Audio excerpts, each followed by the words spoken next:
Let's go. I shall hit the button. Go. Let's go. We should go. Say it again, man, with some pot. Say it with enthusiasm. Let's go. All right. Look at you.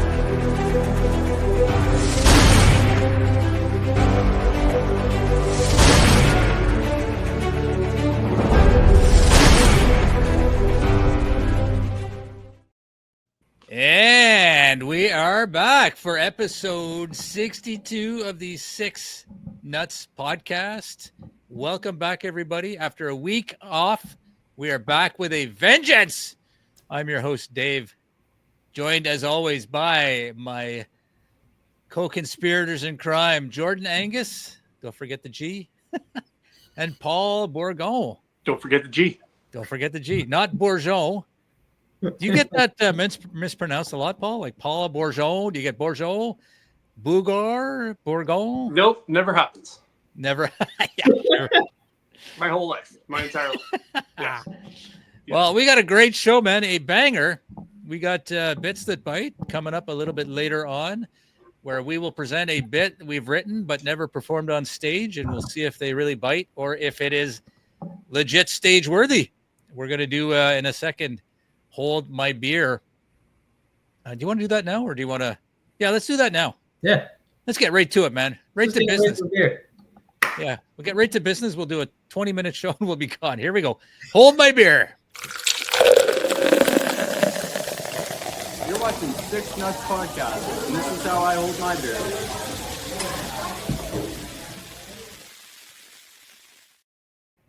I gotta admit, I still get turned on when he puts that, when he flicks his belt buckle Yeah. and he just lays the beer right on. I still get turned on, man. I don't know. Is that me? Is that weird? Am I weird? No. If no, I'm just it's tell me if I'm completely weird. normal. Completely normal. Hold My Beer. We go around the virtual room and introduce our beverage of choice. Jordan's got a 900 game or 900 beer streak of a different beer. He has never had the same beer twice on any episode. So let's Jordan, let's start with you, man. Introduce your beverage of choice. I actually had to go back last episode to see what the fuck I drank because I was like, shit, I think I've had this one. I don't know. If I did, it wasn't last week though. I'm gonna check the list. Three Brewers white beer. Did I have that? Oh my God! Let me check Wasn't the last list. week. Hang on, Wasn't last week. let me check the list. Look at the list you got. You know? It's two-sided. We're gonna go to 3 pages soon here. What is it called? Three Brewers white. Did I have that one? Oh my God, Jordan. Oh my God. I No, don't think so. you have not had it. Yeah. The streak continues, baby. Woo.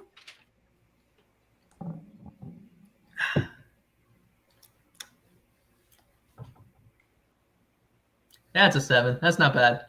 That's the 7. That's not bad. That reaction does not match the score at all, man. That was like a 5 reaction for a score of 7. It took a minute. I was like, I don't know if I like it yet. You know, you ever get those? You're like, Yeah. yeah, we're okay. Like Starts as I a was 5 worried- and ends as a 7. Yeah, I was worried it was gonna be bitter, but no, it's good.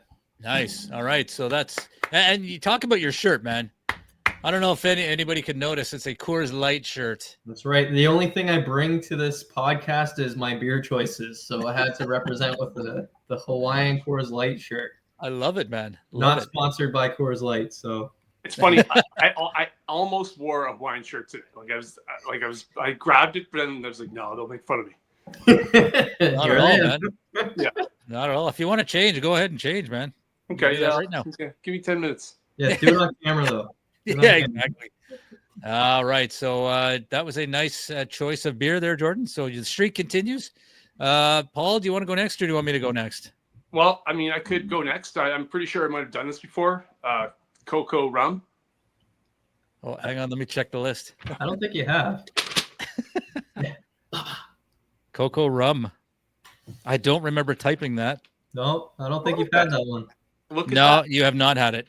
Yeah, it's like a pina colada kind of thing, you know? Oh, I love pina Which colada. is one of my favorite things in the entire world. Like when you go down to Mexico or whatever, like getting pina coladas, man, no wonder I gain 15 pounds every time I go down there. Do you like walking in the rain too, Paul? No, I can't stand walking in the rain. Or Yeah. getting caught in the rain? Sorry, is that the lyrics? I hate it. Like, who the hell likes getting caught in the rain? You know, no one. There's not a single person. Nobody's ever sung about it. No one's ever talked about it. We're talking about it now. I hate it. So on to this, yeah, cocoa rum. It's again, it's like a pina colada. They're delicious. I've had them before. 8.123. Oh, that's beautiful. Yeah, I highly recommend them. They're very good. Yeah. I like the rating more than the drink, man. I love ratings. Yeah, it's they're very not good. just a round number. Nice and cold too, right? So it's good. Oh, sweet. Proud of you, man. Well, you know what? I'm going to start a reverse trend. I'm going to be the anti-Jordan. I'm doing Sapporo again. Going on Second week in a row. I'm going to go for like the opposite of you, Jordan. I'm going to be the Bizarro Jordan. That's a Superman reference? Yes, sir. 8.124. 8.124. A 0.001 more than Yeah. more than that. Yeah, okay, good. Yeah. I always have to one up you, Paul. I'm sorry. I always have to one up you. And you do. All right, so that there we got this episode started off on the right foot. I want to talk about it's summer in Ottawa, and in the comedy world, that means it is contest season. I want to talk about contests. The Yuck Yucks has one, which goes pretty much all summer. Absolute Comedy has one as well. I think Poor Boy does like the odd one, just as a just to spice things up for their open mic. I performed on July the 2nd at Yuck Yucks. I thought I did extremely well. So I just want to set this up. There was like 7 performers. The top 3 at Yuck Yucks. So the top 2 are based on judges' votes, and the third one is based on audience vote. So if you fill the room, pretty much you're guaranteed you're going to get the third spot. Not necessarily. Not necessarily, but your chances.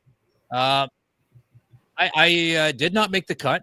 The top 2 were Kia Mazar and Duncan Macquarie. Worthy of it. I mean, they were really good. Third was this older guy, Dave Lowen or something like that. I'd never seen him before. The first time I'd ever seen him perform. He was okay, but he'd filled the room. So he took third spot, and he kind of bumped me off because I found out after I finished third in voting and judge voting. So if there was no audience vote, I would have made it through. But this guy filled the room, and he got the spot. And that's how it works. We all know that going in. That's fine. That's legit. I want to get your take. And other people have filled rooms and they've moved on. I want to get your take, your opinion on the contest as a whole. Do you like that format? And honestly, I don't know how it works at Absolute because I've never been in that contest. So maybe you guys can shed some light on that. But overall, your impressions on contest season in Ottawa. You like it? Don't like it? Hate it? What do you think, Jordan? Contest season in Ottawa is honestly just for clubs to fill up seats in an otherwise dead season. And that's, I think, like it's a business. It's a business. Okay, it's a business. But it means a lot to the comedians. It meant a lot to me. I think the last one I did was the Mike McDonald competition 2 years ago, and I'm gonna say that will be more than likely the last time I join competition season. So that's the Yuck Yucks one, just to clarify. Yeah, Yuck Yucks. Like Absolute, I think you need to, and they'll deny, but I'm pretty sure you need to work there to guarantee yourself a spot.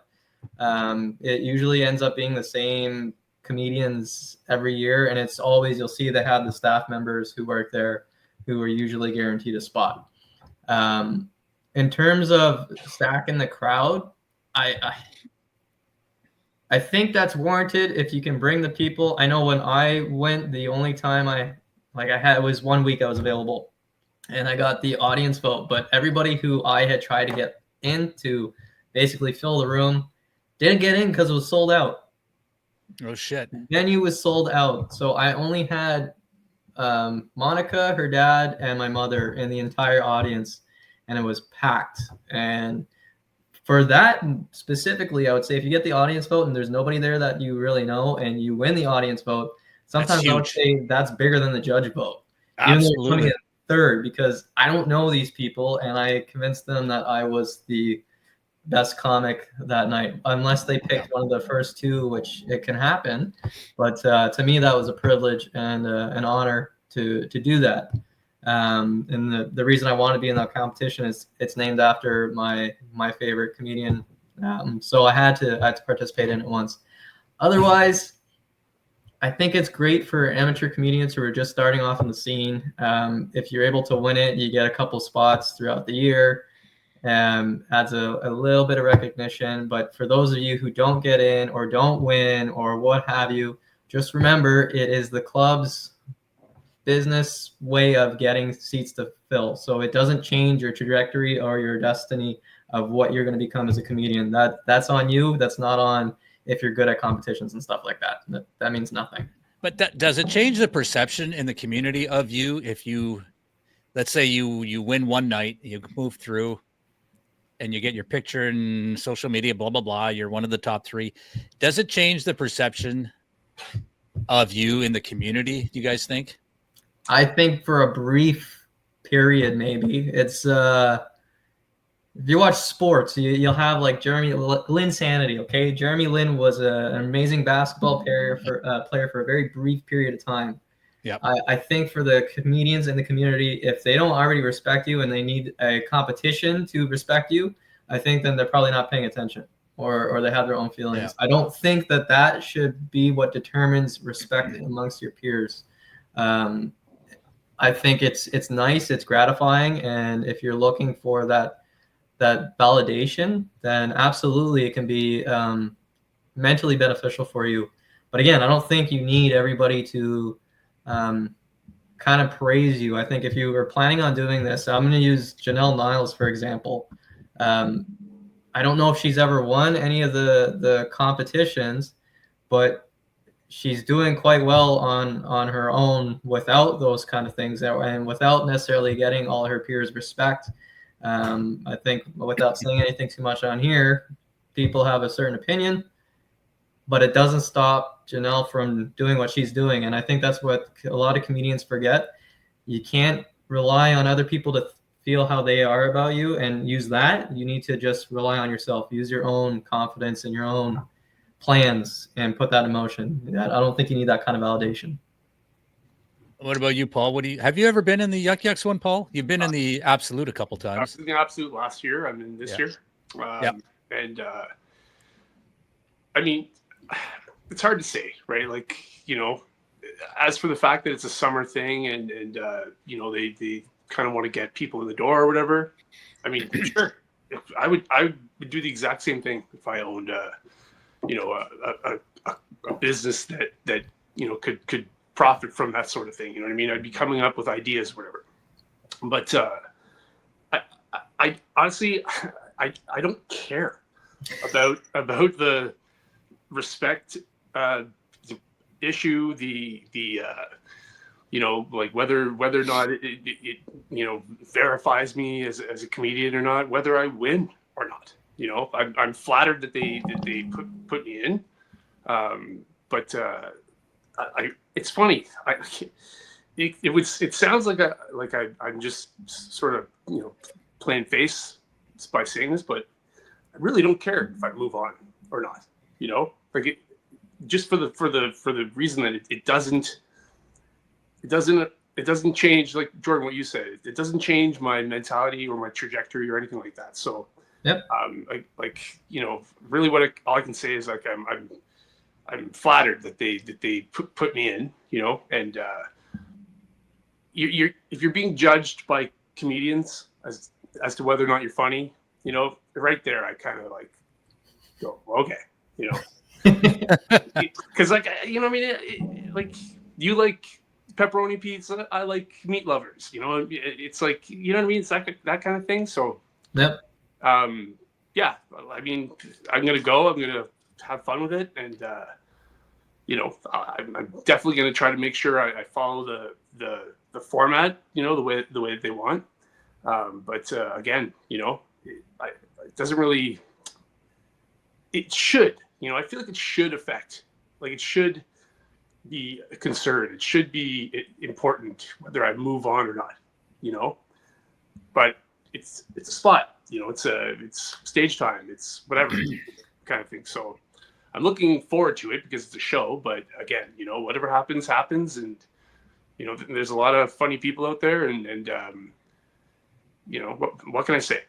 It's if you're worrying and concerned about a comedy competition, you know, in the broad scheme of things, you know, like it's kind of first world problems, right? Yeah. Yeah. So anyway, it's meant to be fun. You should be having fun with it, and you know, that's it, really. I agree. I think the whole point of it is to have fun. It is a spot, right? It's to have fun, make the most of what you can, but don't get too beat up if you win or you lose or whatever. Like just enjoy the moment, because more than likely the room's going to be packed. Take the opportunity to showcase yourself. Yeah. Yeah. Yeah. What I kind of got out of it was being able to perform at a high, you know, your own personal high level in a higher stakes environment where it is packed. There are judges.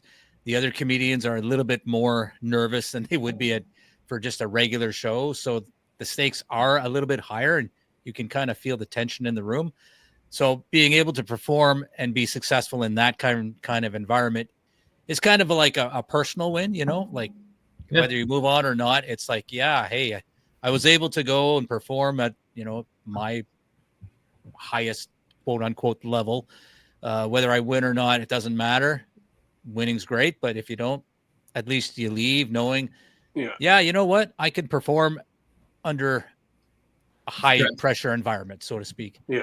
The cool thing about, I mean, if you think about, you know, moving on and winning, you know, so to speak, like you get some pretty good, you know, opportunities, right? If you do. Yeah. So, I mean, that kind of should be something that is at least in the back of your mind a little bit important, you know? And, I mean, I'd love that. I'd love to be able to, you know, do weekend spots and stuff, you know, like to be able to sort of move to the next level, quote unquote.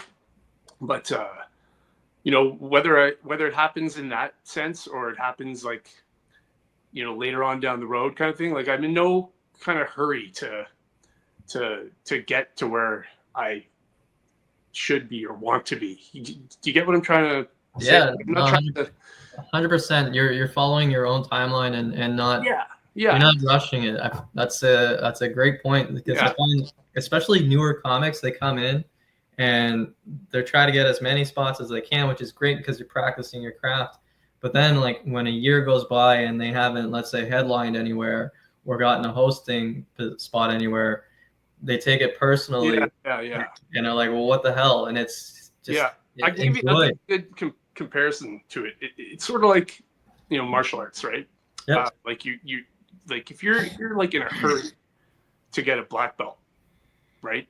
Like if you just want to do it in the shortest amount of time, just so that you can say you're a black belt, it really, what does it mean when you go up against somebody that's a blue belt and they beat you?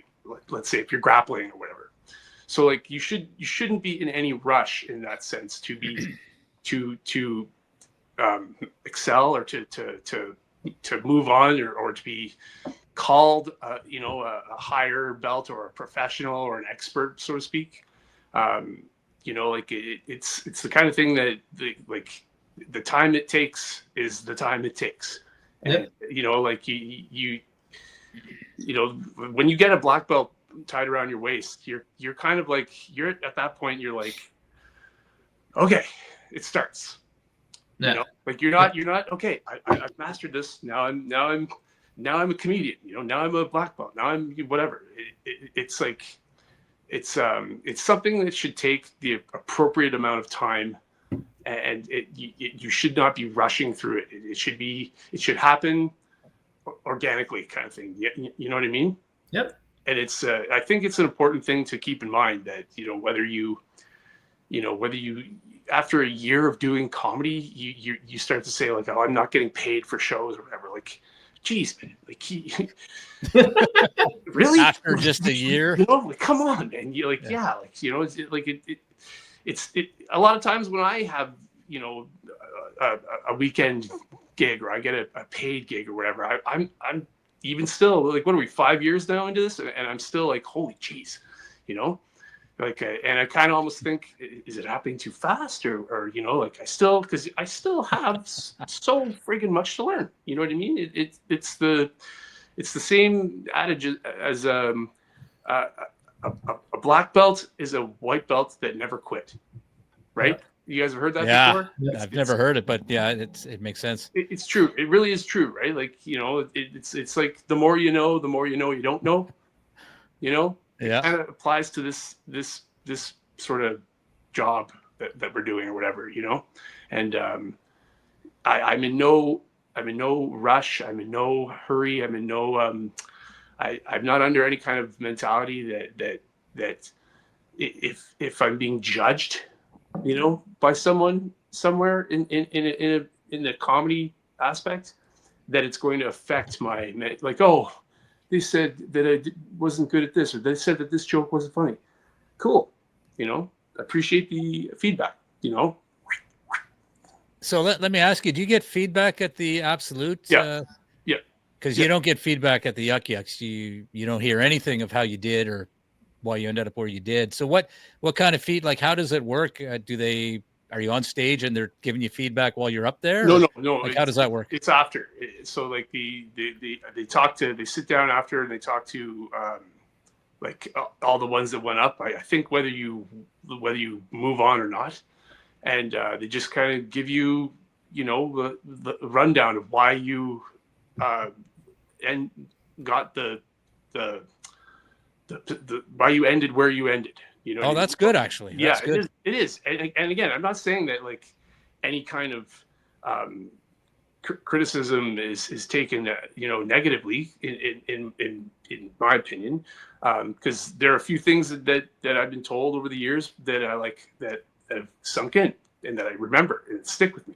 Yeah. And you know, there's things that have been told that I take with a grain of salt, right? But man, you have to have confidence to go up on stage. We all know that. You have to have some kind of confidence, but you have to be confident in yourself to be able to move around that kind of stuff and not let things become barriers for you. You know what I mean? You have to.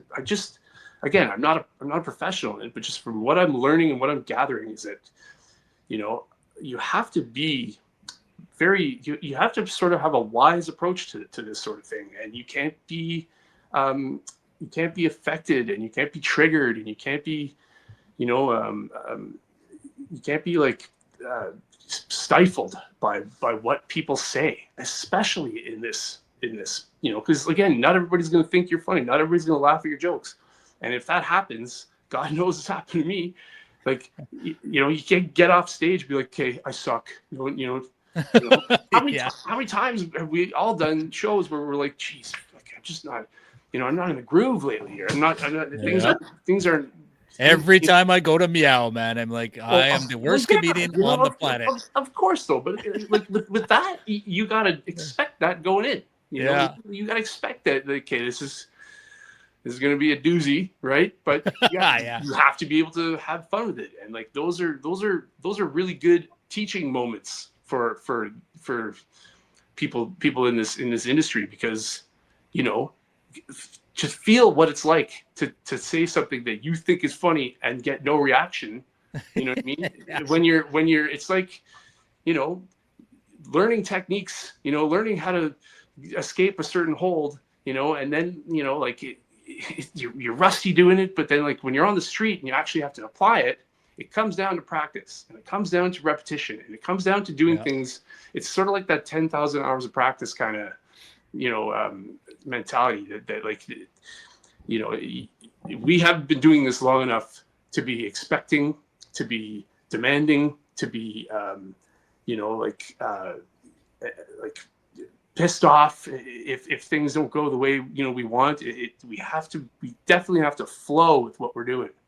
And it is a mature way to look at it. And And some things become muscle memory. I know Yeah. within sports and martial arts and even comedy, so there's certain things that you're going to do or practice that eventually is going to come to you a lot quicker than it did before. And that's just out of muscle memory. I have that habit. Like I know you guys, you don't really touch on the crowd work too much. I do. And sometimes, like, especially when I was in Manitic, a lot of those audiences, they got rowdy and they like to talk. And a lot of my remarks, I don't remember them, but it was quick. It was really fast. And that's just based off of muscle memory. I spent a lot of time rebuttaling people or having comebacks or something. And so as much as people are like, what the fuck? It's reactionary, yes, but it's also muscle memory. So I'm listening to what you're saying and responding quickly because I've practiced it. It's not, yes, I have a niche for it, but I've also practiced it. So that way it comes across as reactionary. Yeah. And it's not like there's a decision tree, you know, where if they say this, then you know to say, you know, on this way, or if they say this, you know, to respond that way. That is something that definitely would come with over time if you're doing crowd work and you know how to, you know, talk to people. But people's responses are always going to be different. People's, you know, things they say, way that they laugh, you know, how timid they are when you're speaking to them, you know, or how confident they are when you're speaking to them, you know. And, they could be trying to get a laugh out of the crowd too, and sort of trying to upstage you, you know. So you kind of have to be able to roll with that. And of course, Jordan, it's like you said, it comes with practice. The more you do that, the better you become, right? Yep. I totally agree with that. I think and it's a good skill to have. It's like a you know, again, I use the martial arts as an example. It's like, you know, you're really good at, you know, like you're really good at kicking. You know, you're really good at throwing kicks, and you know, but like, what happens when you get pulled to the ground and you can't kick anymore? You know, like you gotta, you know, there's a whole slew of things you need to be good at and be able to have in your back pocket to be able to use, right? And of course, these competitions, right? It's a good thing.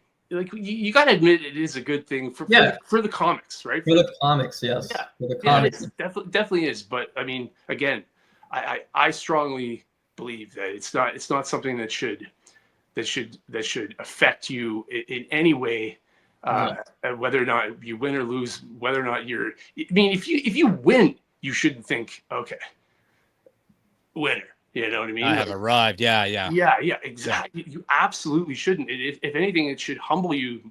You know, which is a weird notion to think like, oh, I won this competition, you know, but like, you know, geez, where do I go from here? You know, like, what does this mean now? Like, Anyway, I again, my main outlook towards it is, I don't care. I mean, again, I'm very flattered that I'm in. Very flattered that they picked me, and I'm going to do my best to make it funny, to make it a good night for the people in the crowd, and to make the people who chose me to be in it make them not verify, but like be like, that's why we chose them, you know. Kind of thing. So like, you know, I'm not going to go up there and totally shit the bed and fuck these competitions, you know what I mean? And just totally bite the hand that feeds you, right? Because again, you are being put in a pretty I don't want to say elite, but you're being put in a good position that not a lot of people got the chance to do, right? So I believe, and that's why I say what I say is, especially for newer comics, because a lot of the ones who are in at least the Yuck Yucks ones, sometimes haven't been in the community that long. So I think for them specifically, you have to remind yourself, things don't change after that. You need to keep going with what you're doing. If this is what you want to do, you keep doing it, you keep striving for it. Yes, you might have some more paths opened up, but that's because you're now on a stage where people are paying attention. It's a different audience that you would get during these competitions than what you would get in January or February. So yeah, don't just let the opportunity kind of slip, because it is an opportunity, but also don't think that it's the end of the world if you don't succeed. during these competitions. That's probably the biggest thing. It's just because you lost doesn't mean that's the end of it for you. You just got to keep working. Agreed. Yeah, absolutely. And to me, it seems like the again, I've never been in the absolute comedy one. I've tried 2 or 3 times. It seems to me like you just getting in or being selected, I think is like a win in itself, right? Because you got to send a video and a bio about yourself and so on. So it seems like the criteria to get in is a little bit more difficult than yucks. So maybe you guys can talk about that. I got to just take care of my dog. She's friggin' howling in the background. I'll just be a second, but gentlemen, carry on just for a minute. All right. We will. All right. I'll be back in like 1 minute. So you want to talk about porn now? Yeah, let's go back to talking about John Wick because I think I'm dying to talk about it. Yeah. Funny when he asked, he said, "David, we're doing bits that bite."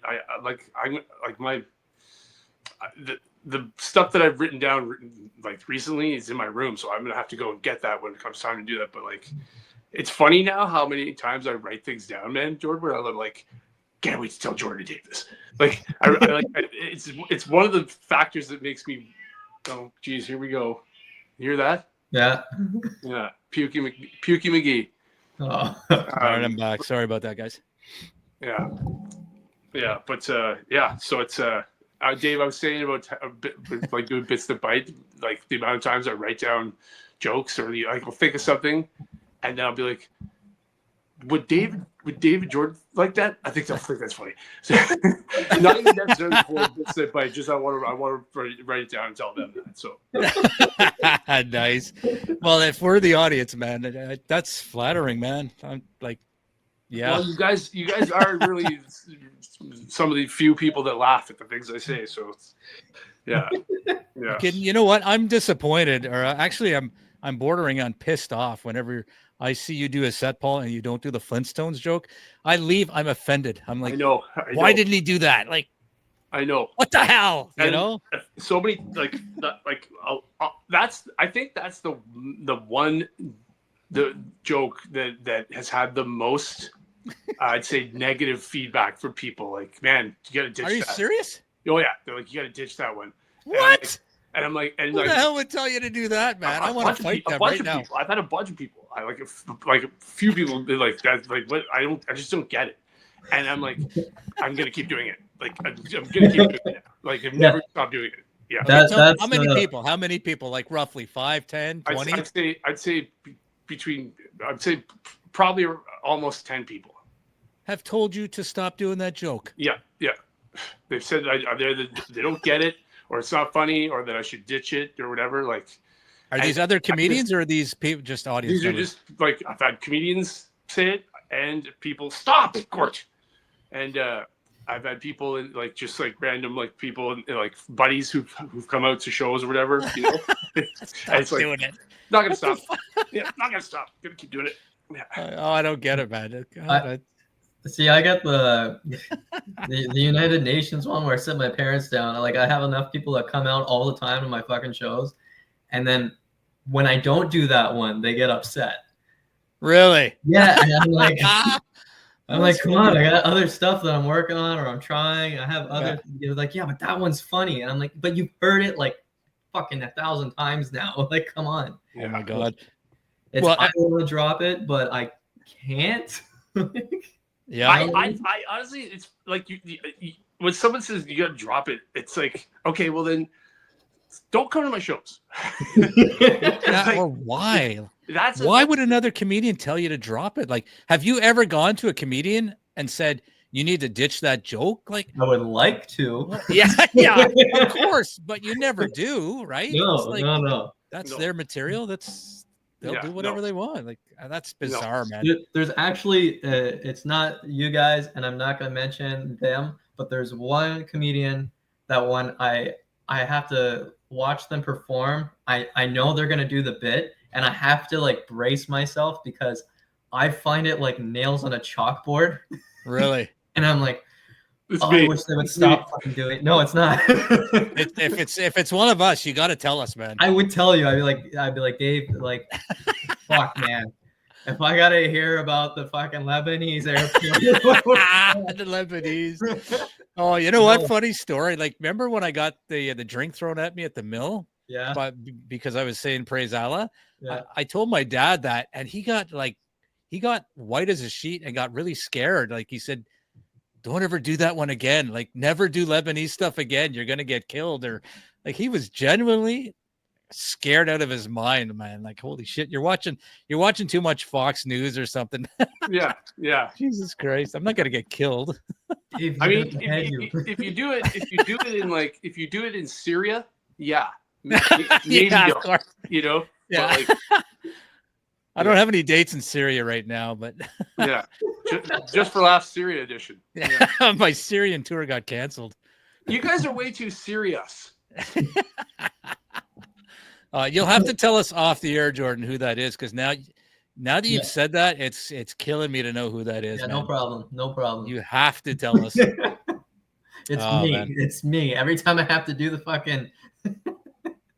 Well, here's a question for you, because you do that that bit about circumcision, right? And and you know, I'm not gonna describe, but I mean, do you ever get anybody come to you after a show and say, "That's gross"? Like, stop! You can't do that. You gotta cut that one out. Yeah.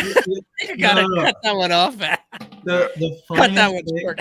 the funniest thing, it was the second time I did that bit was at Yuck Yucks, and one of the performers was a rabbi. Oh. Okay. Oh And my God.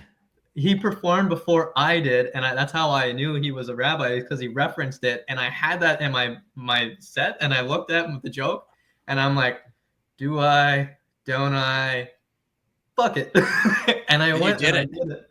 And everybody was laughing, and I could feel him staring at me, and I was waiting for him to tell me afterwards some bullshit. And I was like, what are you gonna say, that you don't do it? Like, Oh my God. it's a factual thing. Like, I'm not making that up. I had to research before I did that bit to make sure. I was like, are you fucking kidding? And no one talks about this. And so I waited for him to say something, but he shalomed on his way. And What about you, Paul? Have you ever, like, before you went on stage, you just knew that a joke was going to offend somebody in the audience, and you did it anyway? Oh man! Like, I'm sure the blacks. You may have already talked about this. The blacks joke is probably one. But Definitely. Like I've said this before.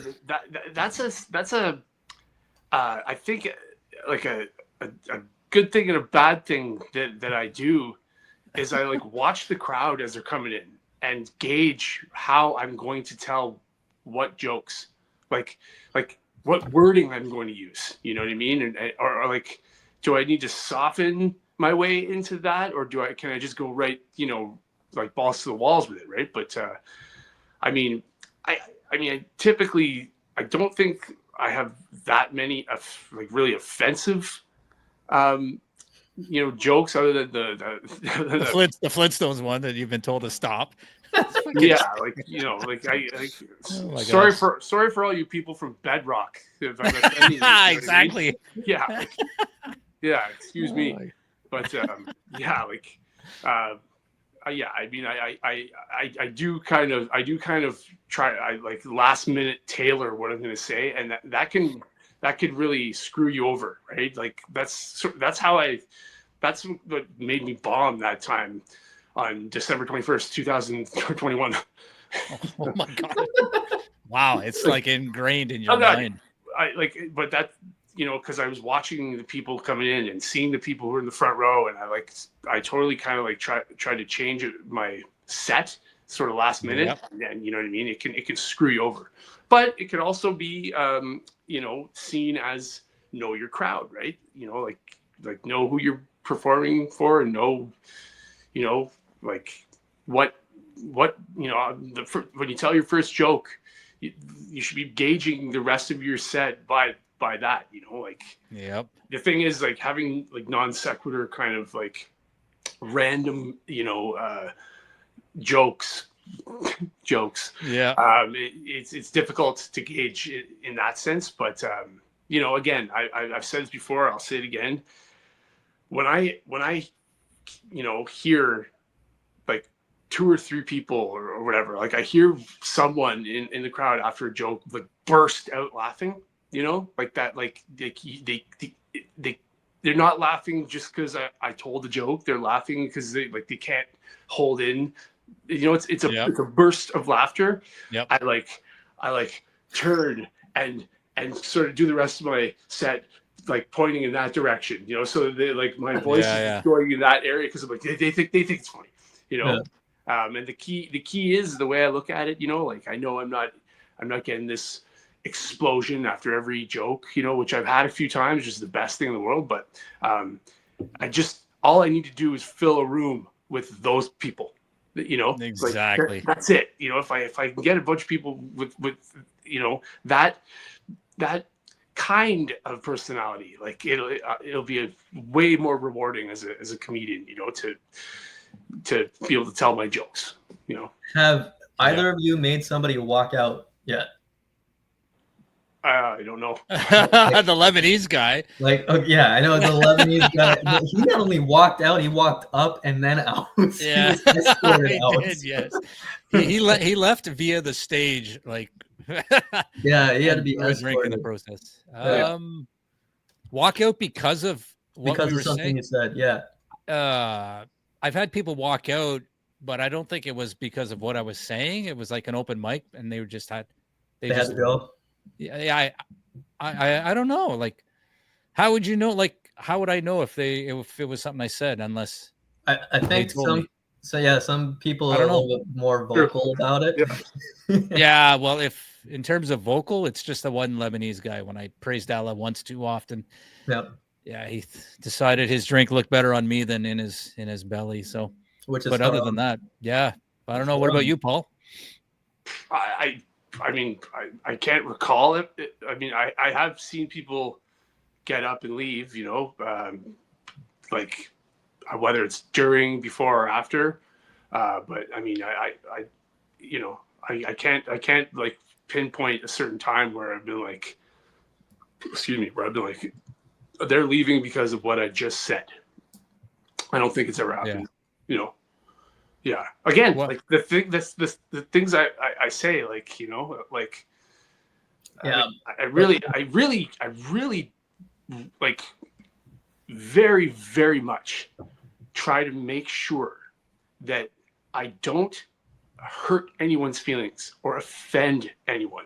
I really do. Even when I'm saying things that may offend or possibly could, which in my mind, I'm like, no one's gonna be offended by what I'm saying. Like I'm not getting up on stage to hurt anyone. I'm getting up on stage to make as many people like me as possible. Like that's what I'm trying to do, and when you get into that kind of that offensive side of comedy or whatever, when you're like being a hard ass with the crowd or whatever, it's like, you're walking a fine line right there. You know what I mean? Like, because in my opinion, like, why are you doing this? Why are you doing stand-up comedy? Like, what are you doing it for? Well, now that's the thing. If you're having somebody leave because you're picking on them, that's just because you're a fucking asshole. Yeah, like, that's one thing. You're being a fucking asshole. There's crowd work, and then there's being a crowd jerk. Like, and I think that's a little bit different. And yeah, absolutely. Does that happen to you, Jordan? Have I had somebody walk out? Yeah. I've had somebody escorted out, and I've had because of something you said. Yeah. Okay. So the first one was after my hiatus. My first show that I came back was at Yuck Yucks, and it was a 6-minute spot. I wasn't sure if comedy was like something that I was actually getting back into. It was kind of like a reset, and one of my jokes, which I really don't tell it often, but I know it's a blasphemous joke. It's not the rabbi joke. It's something else. And I said it, and the woman goes at the front row, she goes, "That's blasphemous." And like she says it, like everybody had just finished laughing. I was about to get to my closing tagline, and she says, "That's blasphemous." She's talking through my whole fucking set. Okay, so she already didn't like me before I got up there. So I already was like, and I did no crowd work at all during this. Okay, I'm just getting back. And I'm like, I look at her, I'm like, yeah, it's blasphemous. Like, and she's like, well, I work for the Church of Ottawa. And I'm like, you work for the Church of Ottawa and you came to a comedy club? She's in the front row of a comedy I club. said, Why are you Bro. here? Why are you here? like, Oh, yeah, like, are you kidding? And that's as soon as I Holy said that, the crap. fucking room went off and she Yeah. got up and just walked out. And I'm like, Holy cow. and that was the moment where I'm like, yeah, I'm back. Oh my God. Did she like think it was a bingo and showed up by mistake? Like, I what's don't the fucking deal? know. It's not like, it's not That's ridiculous. there's an age, parental thing at these comedy clubs. You can't just be like 12 walking in. It's not a clean show. It's Wow. a fucking comedy club. And then That's I had crazy. somebody be escorted out because they wanted to punch me in the face. But Nice. yeah, thank you, Joe. Yeah. There you go. Well, I think it's time, man. We got to move on to Bits That Bite. Okay, I'm gonna grab my book. Okay, so you guys, Yeah. you give me 1 minute, all right? You got the whole segment of the boo. Yeah, go. The intro is only 5 seconds long, so That's a long time, Dave. 5 seconds All right. is a long time. all right, here we go. Bits That Bite coming right at you next.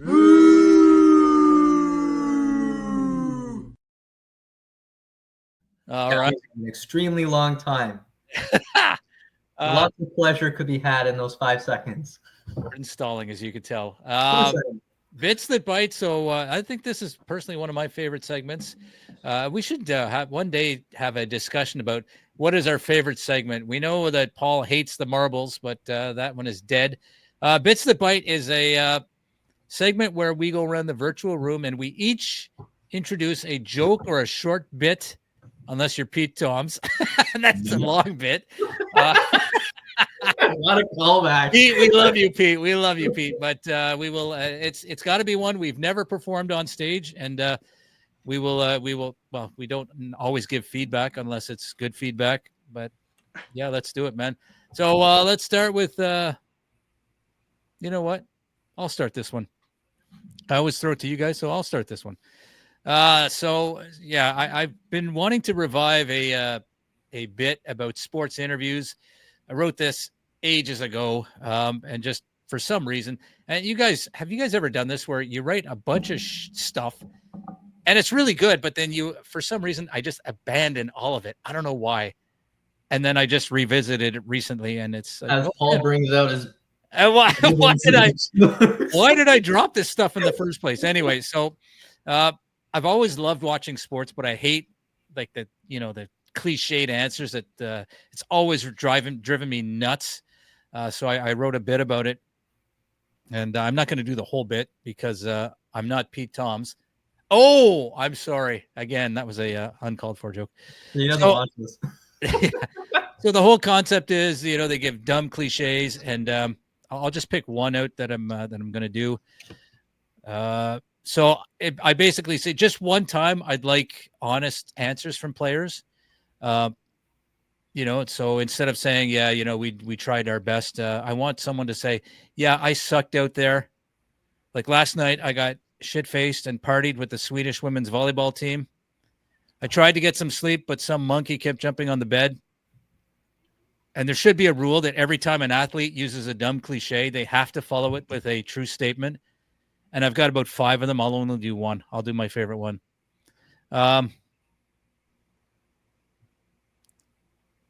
We're taking it one game at a time. Because if we take it 2 at a time, our coach's brain explodes just like a microwave burrito. That's probably not the best one. I'm just happy to be here because this morning I woke up in a heart-shaped tub full of spaghetti and squirrels. There we go. Woo! That bit really bites, man. I love it. So I could tell by your reaction, this probably needs a bit of work. It's so good. Thank you, Paul. When it's so Thank bad, you. it's so good. Yeah. So feel free to give feedback, good or bad. I don't care. I can take it. I'll just cry after. You need to refine it a little bit. It sounds like your tagline is unfinished. Like when your tagline, your end, I'm waiting for something. And like I woke up in a heart-shaped bowl with spaghetti and squirrels. I was expecting like after I snorted a shit ton of cocaine or something, like. Well, there's a part about snorting cocaine earlier in the bit. So, but I take your point. So Yeah. maybe like another tag. Something. It needs something. Right. There's nothing wrong with it. I like the premise. It drives a lot of sports fans nuts. I can't stand it. Can't stand it. Yeah. All right. So that is my bit. Paul, any feedback on that? I think it's great. When Paul says it's great, I know it sucks, man. I know. No. It's something that you wrote down because you thought it was funny, Yeah. And it's love it, man. Like it's up to you to work on it, right? But like, how great of a segment is Bits That Bite? This segment is starting to feel like meow. To be honest with you, I think it's starting to feel like a meow, like an open mic. We should change the name. We'll change it to meow. No. It's Bits That Bite, but you have to have like a little cat that like runs across the stage or something. Yeah, exactly. Yeah, maybe I'll work on that. All right, so that is my bit. It bites. Yeah. There you go. Same color as Zach's too, I believe. No, Zach's got a calico. Oh, okay. I don't even know what that is, but whatever. All right, who wants to go next? Jordan or Paul? Paul, if you're still looking, I'll go. Go ahead. Okay. Anyways, I'm working this in with another bit that I have, which is my me discussing with my Alexa about its pronouns and stuff. Okay. And just trying to understand that. So I have to because it's part of a joke. Anyway, so yeah, like I'm getting kind of flustered with trying to be politically correct and getting all the pronouns correctly. And if I accidentally, misidentify someone's pronouns, they get mad at me, which to me, it seems kind of ridiculous. Yes, correct me so I know for the next time, but don't get mad at me. I'm trying to figure it out. Like you should be getting mad at when people fuck up your name. I think that's a little bit more important. When they mess up your name, it should be worse than when they screw up your pronoun because that's your name. That's who you identify as. Okay. Like I hate going to Starbucks and people, my name is simple. My name is Jordan. I understand the vowel sometimes changes at the end, but when you put jaundice on my cup, like how dare you assume my disease? I'm anemic, I don't have jaundice. Oh, jaundice. Did you order lemonade by perchance? Jaundice. Does that help with the liver? I don't know. I have no idea. That's good, man. I like that. Do you kind of tie that in with your Jangus, like Angus with a G? Jangus Jaundice. Jaundice, yeah. I like it, man. I actually laugh, man. It needs work, though. I think it's a great start, man. Paul, any feedback on that, man? You're gonna say it's great. You thought of something that's funny. You're writing it down. You've never tried it before. He's doing the sports. Cliches, man. It's great. Jordan, you gave it 110%, Jordan. It fucking sucks, Jordan. It fucking sucks. Okay. No, I think you're great. I love the jokes because listen, 90% of the things that I've put it this way, I've only said 5 to 10% of the jokes that I've written down. Man, if I read out to you the stuff that's in here that I've been writing down since I was 12, like there's stuff I read over when I'm like, man, what the hell was I thinking? I just writing down about it's funny. This is a funny segment to do where you're publicly putting out on the internet on a podcast like our silliest stuff that we've never tried out before. Like don't judge us by this. This is basically what we should be putting on. Yeah. You think Howard Wagman's watching this, going, "Oh my Howard god, Wagman's not these watching. guys are horrible." Yeah, for sure he's one. He doesn't have to watch this to think that. Yes, sir. Oh man, that was pretty good, man. Paul, let's go to you, man. This will make the two of you feel better, but stuff that you just like to help. Okay, you gotta see my body for this one, right? So here, okay. So nice. Okay, you can see my legs.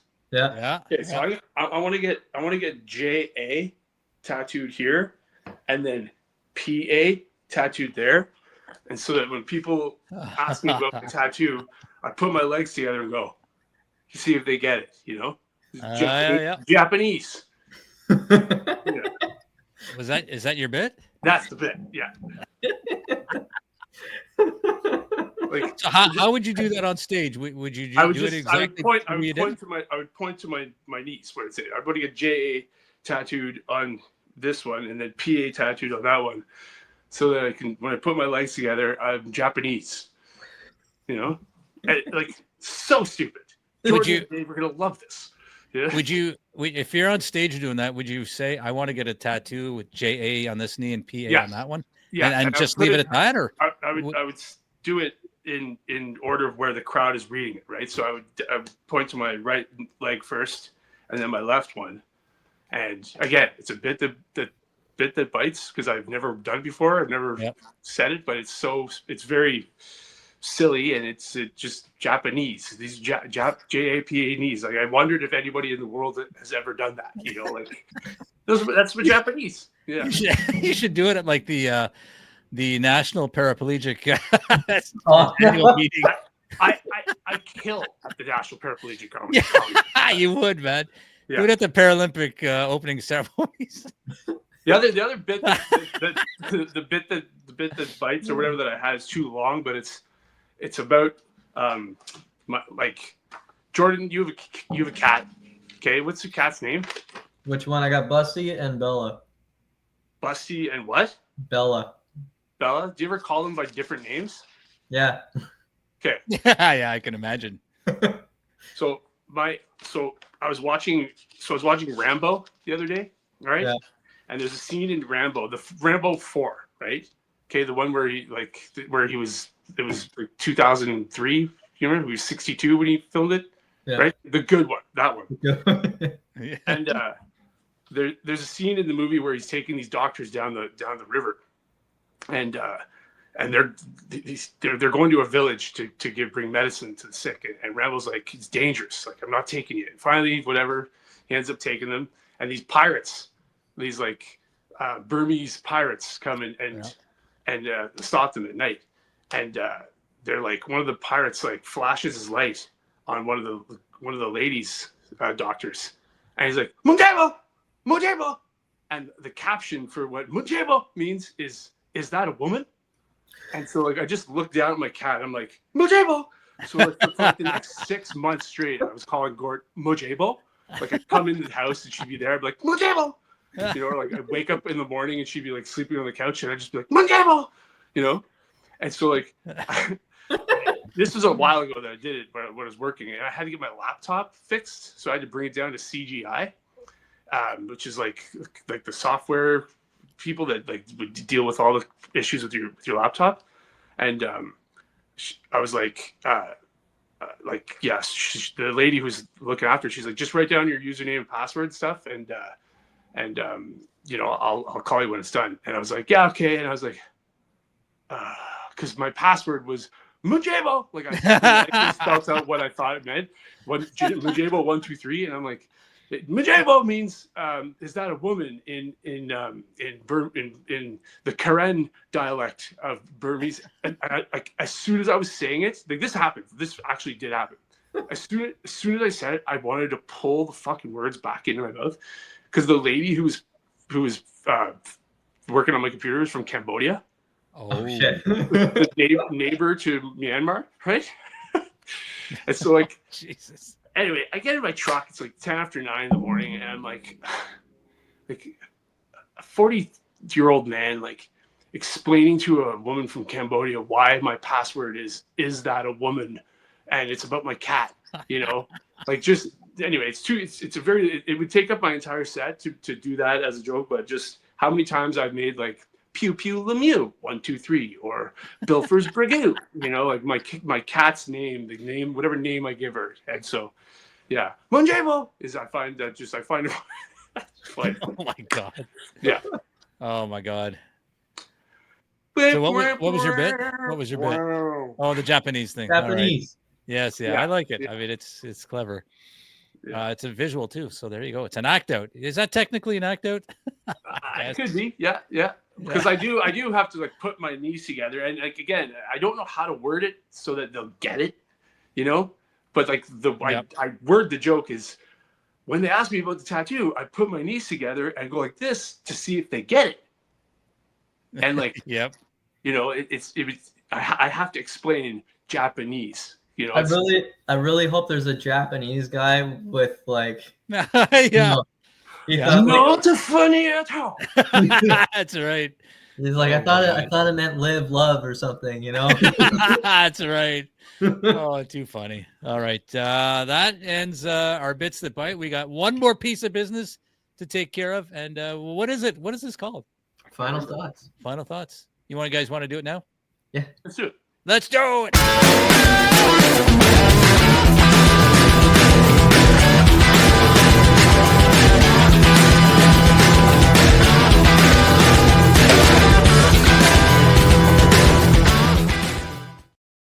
How ironic that my beer is Japanese. Majiro!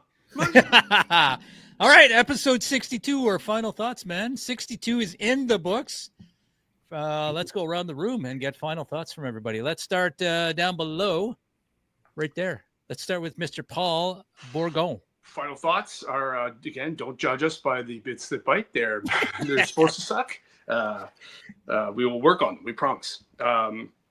Thank you to everybody who's liked and subscribed. It's it's a slow progression, but again, it was like I was talking about.